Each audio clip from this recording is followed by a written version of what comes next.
మామయ్య గారు టీ.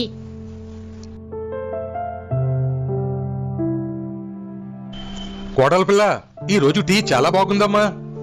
కుదురుగా నించని చేసినప్పుడు ఎప్పుడు టీ బాగా రాలేదు మామయ్య గారు. ఈ రోజు పరిగెట్టి చేసినప్పుడే బాగా వచ్చింది.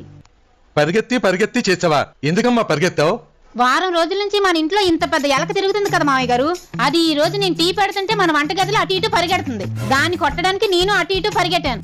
అది పరిగెడుతూ మీరు తాగుతున్న టీలో పడిపోయింది మామయ్య గారు. బురదలో పడ్డ పందిలాగా ఆ టీలో పడి దొరిలింది గాని నా చేతికి మాత్రం చెక్కలేదు మామయ్య గారు. ఈ టీలో ఎలక పడిందా? ఎలకేంటి మామయ్య గారు, ఆ ఎలకను కొడదామని విసిరిన చెప్పు కూడా ఆ టీలోనే పడింది. ఎలకతో పాటు చెప్పు కూడా పడిందా? చెప్పు పడితే పడింది గాని ఎలక్కున్న క్రిములన్నీ ఇందులో కలిసిపోయి ఉంటాయి కదమ్మా. ఎందుకు మామయ్య గారు కరెంట్ షాక్ తగిలి కాకిలా గింజిపోతున్నారు? అందులో క్రిములు చావడానికి 2 చెంచాల పెనాయిల్ కూడా కలిపాను.